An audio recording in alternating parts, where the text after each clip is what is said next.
الحمد لله نحمده ونستعينه ونستغفره ونؤمن به ونتوكل عليه ونعوذ بالله من شرور أنفسنا ومن سيئات أعمالنا من يهده الله فلا مضل له ومن يضلله فلا هادي له ونشهد أن لا إله إلا الله وحده لا شريك له ونشهد أن سيدنا ومولانا محمدا عبده ورسوله أما بعد فأعوذ بالله من الشيطان الرجيم بسم الله الرحمن الرحيم إن هذا القرآن يهدي للتي هي أقوم وقال النبي صلى الله عليه وسلم خيركم من تعلم القرآن وعلمه صدق الله العظيم.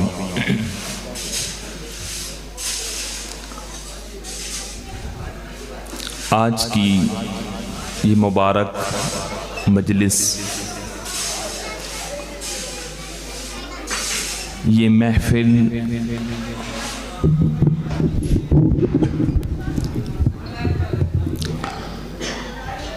یہ مبارک مجلس سجی ہے ان خوش نصیب بچوں کے اعزاز میں جنہیں اللہ نے چنا ہے اپنے پاک کلام کے حفظ کے لیے۔ علماء نے لکھا ہے دوستو، حافظ قرآن کے اعزاز کے لیے، حافظ قرآن کو نوازنے کے لیے محفل لگانا خود اللہ کی سنت ہے۔ اہل علم بیٹھے ہیں، حدیث پاک کے اندر معروف روایت ہے، بارہا ہم سناتے رہتے ہیں کہ اللہ تعالیٰ قیامت کے دن حافظ قرآن کو نوازنے کے لیے حافظ کو بلائے گا، اور آج ان حفاظ کے اعزاز میں 250-300-200 لوگ جمع ہیں۔ یقین جانیے جب رب قرآن والوں کو انعام دے گا، ساری دھرتی جمع ہوگی، ساری کائنات۔ اللہ اکبر، امام الانبیاء صلی اللہ علیہ وسلم تشریف فرما ہوں گے، 1.25 لاکھ صحابہ، ساری امت کے اولیاء، کتب، ابدال، ساری دھرتی جمع ہوگی، اور حافظ قرآن کا خاندان آگے بیٹھا ہوگا۔ عجیب منظر ہوگا، رب یہ منظر ہم سب کو دکھائے گا۔ آج ڈگریوں کا دور ہے دوستو، ہر طرف ڈگری کی بات چلتی ہے۔ رب کی قسم، قرآن کتنی بڑی ڈگری ہے اس کا صحیح معنی میں اندازہ اس دن ہوگا جس دن نفس نفسی کا عالم انسانوں کی زبان پہ، انبیاء علیہ السلام کی زبان پہ نفسی نفسی۔ ترمذی شریف کی روایت ہے، زمین تانبے کی سورج 1 میل کے فاصلے پہ کھڑا ہوگا۔ 4 قسم کے لوگ، کچھ لوگ نیکیاں زیادہ گناہ کم، اپنے پسینوں میں اپنے ٹخنے تک ڈوبے ہوں گے۔ وَبَعْضُهُمْ إِلَىٰ رُكْبَيْ، فرمان نبوی صلی اللہ علیہ وسلم، بعض لوگ اپنے پسینے میں اپنے گھٹنوں تک ڈوبے ہوں گے۔ وَبَعْضُهُمْ إِلَىٰ حِقْوَيْ، بعض لوگ اپنے پسینے میں اپنی ناف تک ڈوبے ہوں گے۔ چوتھی قسم، اللہ میری آپ کی حفاظت فرمائے، آمین کہیے۔ صحابہ سامنے بیٹھے ہیں، آپ نے یوں اشارہ فرمایا، یوں، اور پھر یہ جملہ ارشاد فرمایا وَبَعْضُهُمْ يُلْجِمُهُمْ إِلْجَامًا، بعض لوگوں کو اپنے پسینے نے یہاں تک لگام ڈال کے رکھی ہوگی۔ اس پریشانی کے دن میں قرآن والوں کو اللہ عرش کے سائے کے نیچے نور کے منبر پہ بٹھائیں گے۔ ہاں، جیسے آج دلہے بن کے یہ حفاظ مجلس میں بیٹھے ہیں، رب کی قسم بالکل ایسا منظر ہوگا، ساری دھرتی کے سامنے دلہے بن کے عرش کے سائے کے نیچے نور کی منبر پہ بیٹھے ہوں گے۔ اور کمال یہ ہے، نہ صرف اپنی جنت بلکہ ایک روایت کے مطابق اپنے خاندان کے 10 بندوں کی جنت کی ٹکٹ لے کے بیٹھے ہوں گے، 10 بندوں کا کوٹا لے کے بیٹھے ہوں گے، 10 بندوں کی جنت کی چابیاں لے کے بیٹھے ہوں گے۔ اور بڑے نخرے کے ساتھ یقین جانیے، یوں حافظ قرآن اپنے خاندان کو دیکھے گا، یوں نظر ڈالے گا۔ میں یقین جانیے، اللہ تعالی ہمیں یقین نصیب فرمائے، حافظ قرآن کے خاندان کا MP حافظ قرآن کے خاندان کا MNA کیوں نہ ہو، حافظ قرآن کے خاندان کا DPO کیوں نہ ہو، حافظ قرآن کے خاندان کا صدر وزیر کیوں نہ ہو، حافظ قرآن کے خاندان کا عرب کھرب پتی کیوں نہ ہو، سارا خاندان یوں ٹکٹکی باندھ کر حافظ قرآن کے ہاتھ کے اشارے کا منتظر ہوگا۔ پورا خاندان کے وڈیرے، خاندان کے مالدار، خاندان کے آفیسر، خاندان کے ہر اعتبار سے، دنیاوی اعتبار سے شان والے لوگ حافظ قرآن کے ہاتھ کے اشارے کے منتظر ہوں گے۔ اور یوں حافظ یوں نظر ڈالے گا، اس کو مکمل رب اختیار دیں گے، یوں دیکھے گا، چچا، پھپھو، خالہ، ماموں کے بچے، چچا کے بچے، بھائی بہنیں، یوں دیکھے گا اور یوں اشارہ کرے گا۔ میں مثال سے حدیث سمجھا رہا ہوں۔ ماموں جی اٹھیے، خالہ جی اٹھیے، چچا جی اٹھیے، پھپھو جی اٹھیے۔ جب میں مدرسے سے چھٹی والے دن پڑھ کے گھر جاتا تھا، لوگ ایک ہاتھ سے سلام کرتے تھے، آدھے ہاتھ سے سلام کرتے تھے، مولوی بن رہا ہے، تیرا فیوچر کیا ہے؟ مولوی بن رہا ہے، تیرا مستقبل کیا ہے؟ ماموں جی اٹھیے۔ جب میں گھر جاتا تھا، لوگ ایک ہاتھ سے سلام کرتے تھے، آپ مجھے جھک کر دونوں ہاتھوں سے سلام کرتے تھے، مجھے عزت دیتے تھے۔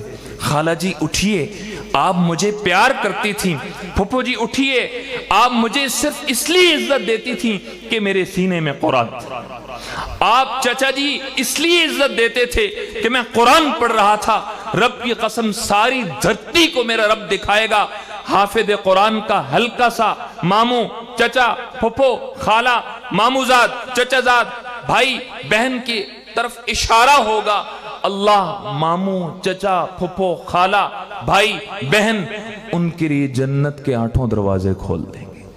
اس دن پتہ چلے گا قرآن کتنی بڑی ڈگری ہے۔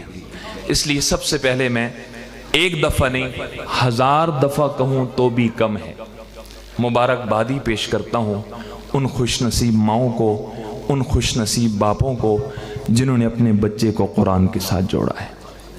اللہ تعالیٰ دل سے دعا ہے کہ موت تک ان بچوں کو قرآن سے جوڑے رکھے۔ اگلی بات، ان بچوں سے بھی، چونکہ آج کل کے بچے نہیں ہیں، ہمارے ایک استاد صاحب فرماتے ہیں آج کل میچور روحیں پیدا ہو رہی ہیں، کمپیوٹر پیدا ہو رہے ہیں، بچے نہیں ہیں، ہم سے زیادہ سمجھتے ہیں۔ اس لیے ان حافظ بچوں سے بھی اور ان کے والدین سے دوسری گزارش اور اہم ترین گزارش ہے، یاد رکھیے گا، چونکہ اہل علم بیٹھے ہیں، ہمیشہ ہم فضائل تو سنتے ہی رہتے ہیں، کوئی شک نہیں قرآن کے فضائل پہ بات ہو صبح ہو جائے، فضائل ختم نہ ہو، لیکن جہاں قرآن والوں کے حق میں بولے گا وہاں پیارے پیغمبر علیہ السلام کا یہ بھی ارشاد گرامی ہے، القرآن حجت لک او علیک، قرآن والے یا قرآن قیامت کے دن تیرے حق میں بولے گا اور کمال بولے گا، اس سے بڑھ کے کیا ہے؟ پیارے نبی علیہ السلام کا ارشاد گرامی ہے، قیامت کے دن سفارشیں چلیں گی، اللہ اکبر، حافظ، عالم، شہید، انبیاء کی سفارش تو ہوگی، قیامت کے دن اللہ غریب فقیر کو بھی سفارش کا حق دیں گے۔ وہ ماڑا سا آدمی، وہ ریڑی والا، وہ چھاپڑے والا، وہ جو نہ اچھا کھا سکا نہ اچھا پہن سکا، اپنے سارے جذبے اندر دفن کر کے قبر میں چلا گیا، شیخ الحدیث رحمت اللہ علیہ نے روایت نقل فرمائی، مالدار لوگوں کی صف کھڑی ہوگی، ادھر سے اعلان ہوگا، این الیتاما این الفقراء این المساکین، وہ فقراء مساکین کہاں ہیں، وہ بیوہ وہ یتیم کہاں ہیں؟ ایک وفد اٹھے گا، اللہ ارشاد فرمائیں گے ان لوگوں کو پہچانو۔ 3 روایتیں ہیں، اللہ تیری عطاؤں پہ قربان جاؤں، تیری بخشش پہ قربان جاؤں۔ پہلی روایت، یہ مالدار لوگ کھڑے ہیں، عام طور پہ مال انسان کو آخرت بھلا دیتا ہے، الا من رحم ربی، عام طور پہ مال انسان کو غافل کر دیتا ہے، گناہ زیادہ ہیں، نیکیاں کم ہیں، جہنمی ہونے کا فیصلہ ہو چلا ہے، ادھر سے وہ فقراء، یتامہ، مساکین، بیوہ آئیں گے اور فرمان ہوگا، پہلی روایت، پہچانو جس نے میری رضا کے لیے تمہیں ایک لقمہ کھانے کا کھلایا تھا، اس کا ہاتھ پکڑو اور اس کو جنت میں داخل کر دو۔ اے اللہ تیری عطاؤں پہ قربان، ایک وقت کا کھانا شرط قرار دے دیتے تو سودا سستا تھا، مہنگا تھا، ایک وقت کا کھانا، ایک مہینے کا کھانا، ساری زندگی کا کھانا شرط ہوتا، پھر بھی نفع۔ ایک لقمہ جس نے تمہیں کھلایا تھا اس کو پہچانو اور اس کا ہاتھ پکڑ کے جنت میں داخل کر دو۔ دوسری روایت، جس نے تمہیں نیا یا پرانا کپڑا پہنایا تھا، ارے بھائیو پرانا کپڑا تو ویسے بھی پھینکنا ہے، جس نے تمہیں نیا یا پرانا کپڑا پہنایا تھا اس کو پہچانو اور اس کا ہاتھ پکڑ کے جنت میں داخل کر دو۔ تیسری روایت، اللہ اکبر، جس نے تمہیں ایک گھونٹ پانی کا پلایا تھا، ایک گلاس نہیں، ایک گھونٹ پانی کا پلایا تھا، اس کو پہچانو اور اس کا ہاتھ پکڑ کے جنت میں داخل کر دو۔ غریب کی سفارش چلے گی، وہاں حاجی کی سفارش چلے گی۔ اللہ ہم سب کو حج مبرور کی سعادت نصیب فرمائے۔ بھائیو، خاندان کا ایک آدمی بھی حج کی سعادت حاصل کر لے، اتنی بڑی کمائی ہے۔ فرمایا شیخ الحدیث رحمت اللہ علیہ، جن کو ساری دھرتی نے شیخ الحدیث مانا ہے، روایت نقل فرمائی، ایک حاجی جس کا حج اللہ کو پسند آ گیا، جس کا حج قبول ہو گیا، حج مبرور، اس کو بھی اللہ خاندان کے 400 افراد کے بارے میں اللہ سفارش کا حق عطا فرمائے۔ حاجی کی سفارش چلے گی، لیکن 2 سفارشیں قیامت کے دن کمال کی ہوں گی، اللہ اکبر۔ نمبر 1، امام الانبیاء صلی اللہ علیہ وسلم کی سفارش، کمال۔ اللہ ہم سب کو حرمین کی حاضری نصیب فرمائے، آمین کہیں، اونچی آمین کہیں، بار بار نصیب فرمائے۔ باب السلام سے آدمی داخل ہوتا ہے مسجد نبوی میں روزہ اقدس پر حاضری دینے کے لیے، سبحان اللہ، ادھر سے یہ حافظ بچے تشریف لا رہے ہیں، سب نے ادھر دیکھنا ہی تھا، لہذا آپ دیکھ ہی لیں، پہلے یہ کام آپ کر لیں۔ اللہ تعالیٰ ان کو استقامت دے، اللہ تعالیٰ موت تک قرآن سے جوڑے رکھے، ماشاءاللہ۔ تشریف لائیں گے۔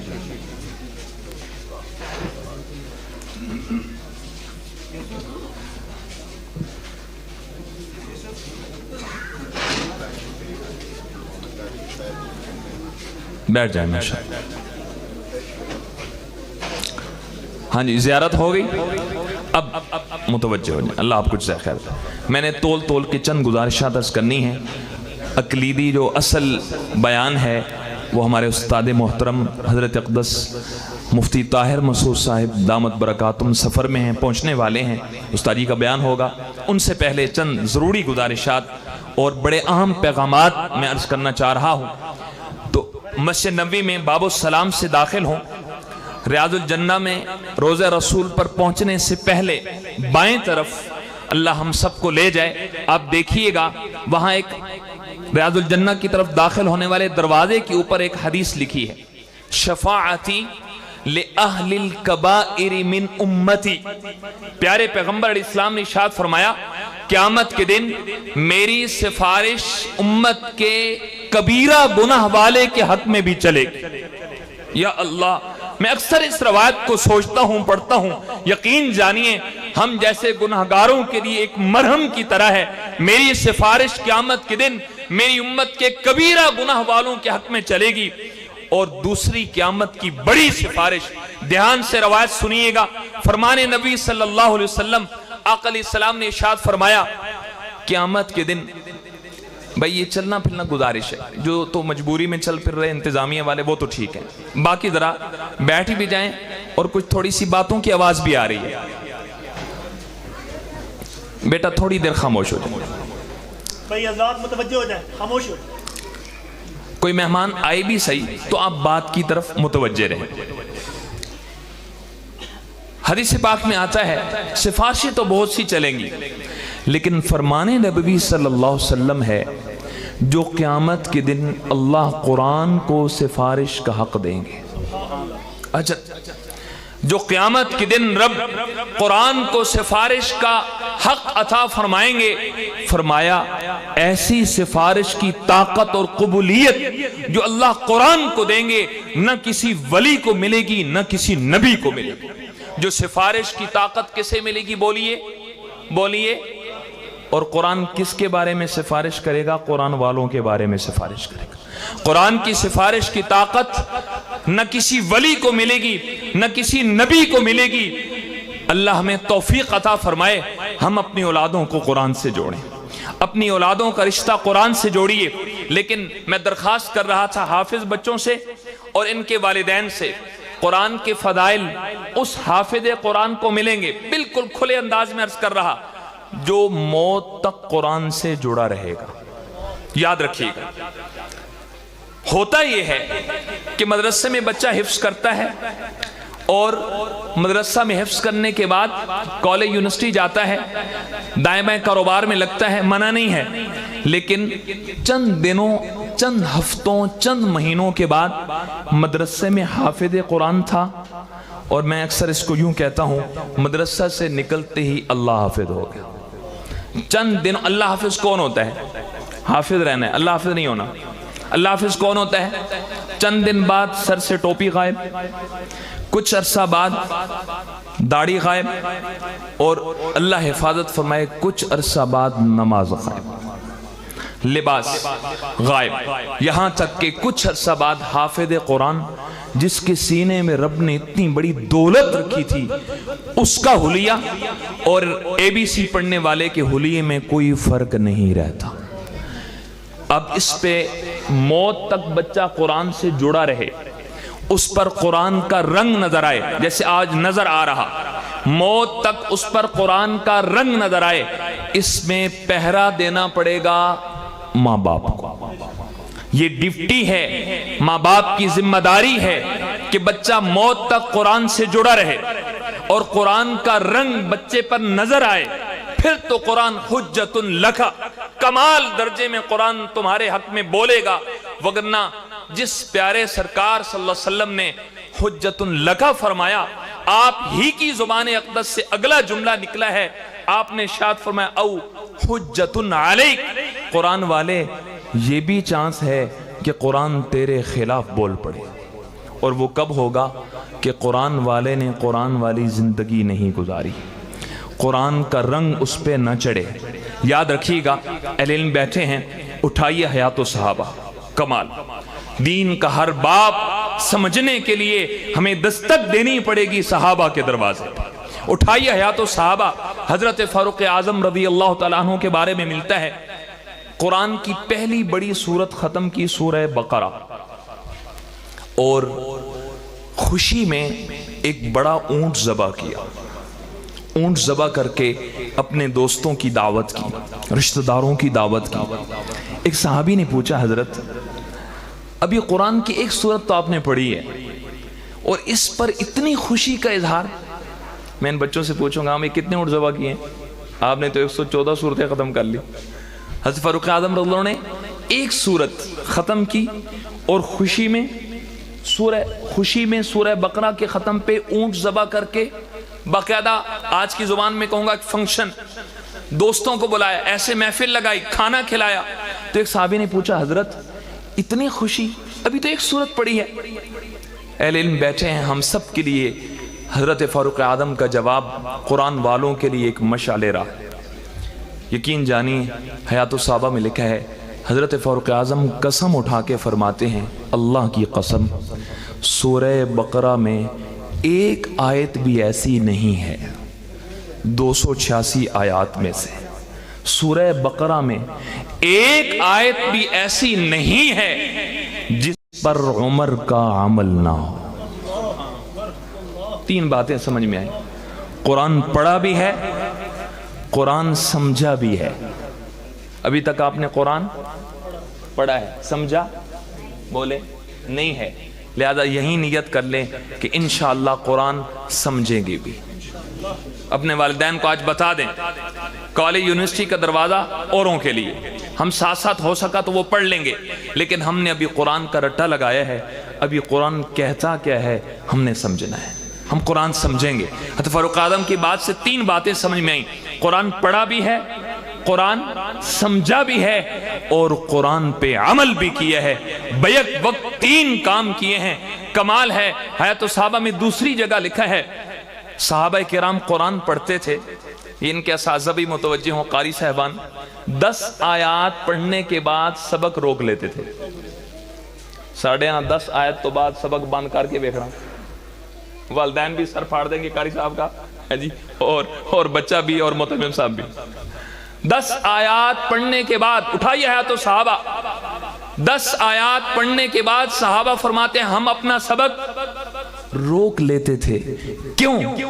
اللہ اکبر، جب تک ان 10 آیات کو سمجھ کر ان کے مطابق عمل نہ ہو جائے، جب تک ان 11ویں آیت نہیں سیکھتے تھے، جب تک وہ 10 آیات نور بن کے ان کا رنگ جب تک نظر نہیں آتا تھا، اس وقت تک ہم 11ویں آیت پڑھتے نہیں تھے۔ اللہ کرے ہمارے ماحول میں یہ چیز پیدا ہو جائے۔ ایک شخص پوچھتا ہے قرآن دیکھنا ہے، قرآن کی زیارت کرنی ہے، یقین جانی حیات الصحابہ میں لکھا ہے صدیق اکبر جا رہے، ایک صحابی نے اشارہ کیا میں قرآن دیکھنا چاہتے ہو، وہ جا رہا ہے، قرآن دیکھنا چاہتے ہو، وہ جا رہا ہے۔ اللہ کرے کچھ ہمارے مدارس میں ایسا تربیتی نظام چلے کہ حافظ قرآن بچے پر قرآن کا رنگ نظر آئے۔ ہاں اس لیے حدیث پاک میں آتا ہے حافظ قرآن کے لیے مناسب نہیں ہے کہ جھگڑا کرنے والے کے ساتھ جھگڑا کرے۔ یہ حدیث پاک تو ایک ہے، اس میں بہت بڑا سبق ہے کہ حافظ قرآن کی زندگی عام لوگوں جیسی نہیں ہوگی۔ قرآن والے کے بولنے کا انداز، اس کا والدہ کے ساتھ بات کرنے کا انداز، اس کے اخلاق، اس کا لباس، اس کے دن، اس کی راتیں منفرد ہوں گی۔ اس لیے فرمایا قرآن والے کے لیے مناسب نہیں ہے کہ جھگڑا کرنے والے کے ساتھ جھگڑا کرے، یعنی اس پر قرآن کا رنگ ہونا چاہیے۔ اور یہ قرآن کا رنگ کب تک باقی رہے گا؟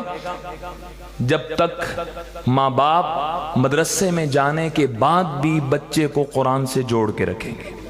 کیا نیت کرتے ہیں اپنے بچے کو مدرسے میں جانے کے بعد بھی قرآن سے جوڑیں گے؟ بولیں جی، جوڑیں گے۔ میں ایک سادہ الفاظ میں ان بچوں کو، ان کو یاد بھی رہے، یوں اس نئی تعبیر کے ساتھ عرض کر دیتا ہوں۔ 5 نیتیں کر لیں، والدین بھی کریں، یہ بچے بھی نیت کریں۔ نمبر 1، اللہ کے فضل سے حافظ قرآن بن گئے، الحمدللہ رب العالمین، سب کہیں الحمدللہ رب العالمین۔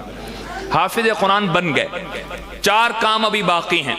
حافظ قرآن بنے ہیں، انشاءاللہ عالم قرآن بھی بنیں گے۔ بنیں گے، دیکھ لیں اندر منصوبہ پتہ نہیں کیا بنایا ہوگا۔ حافظ قرآن، وہ ایک حافظ صاحب، بچے ہوتے ہیں تو قاری صاحب نے تھوڑی سی پٹائی کر دی، تو اب آج کل کے بچے نہیں رہے نا، تو اب وہ کہتا ہے جی ابے نے اپنی جنت بڑھاؤن واسطے میں نوں جہنم میں چھوٹا ہے۔ اس لیے ایک عالم فرمانے لگے کہ پڑھتا بچہ ہے تاج ماں باپ کے سر پہ کیوں؟ اس کی ایک وجہ، ایک بڑے عالم فرمانے لگے کہ یہ جو بچہ پڑھتا ہے نا، یہ بائی چانس پڑھتا ہے، بائی چوائس نہیں پڑھتا۔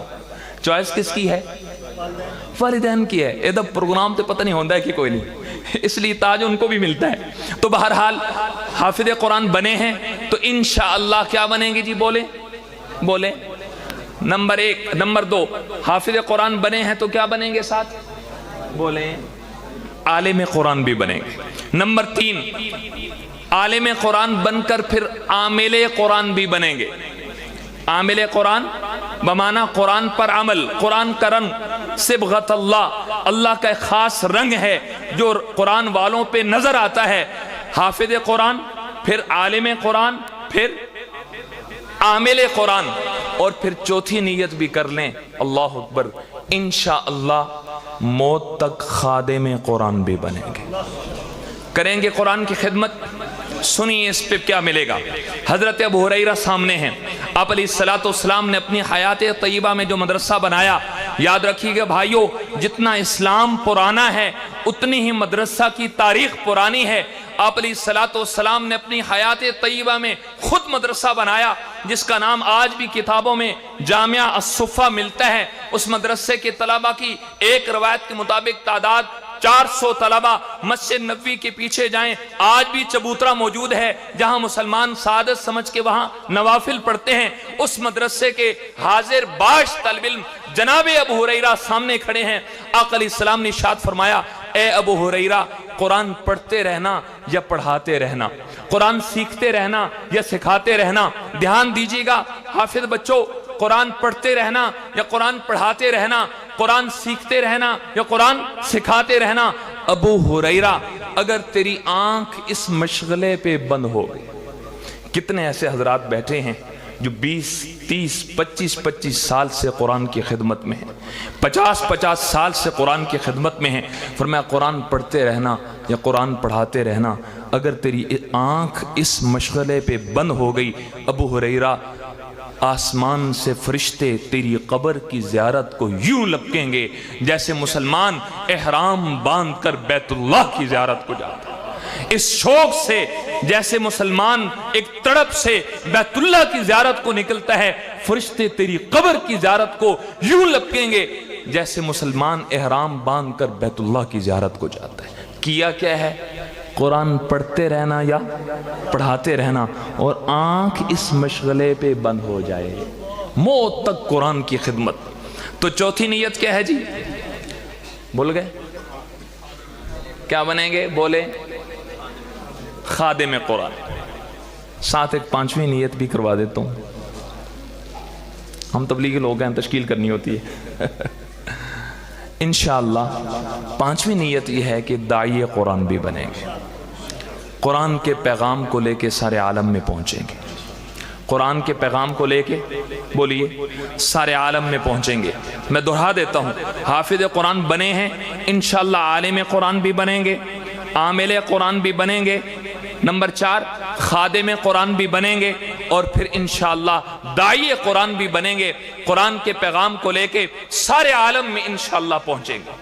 تیسری درخواست عمومی مجمع سے ہے، چاہے حافظ کے والدین ہیں چاہے دوسرے لوگ ہیں، بچے کو تو قرآن سے جوڑ دیا، کیا میرا بھی کچھ قرآن سے تعلق ہونا چاہیے کہ نہیں؟ بولیں جی، سارے نہیں بول رہے، ہونا چاہیے۔ تو کیا خیال ہے ہمارا قرآن سے اس درجے کا تعلق ہے؟ ممکن ہے بچہ دن میں 8 پارے پڑھتا ہو، یہ گردان والا بچہ دن میں 6 پارے دہراتا ہو، 10 پارے پڑھتا ہو، 15 پارے ایک دن میں پڑھ لیتا ہو، اور خدا نہ خواستہ میں ان میں سے تو نہیں،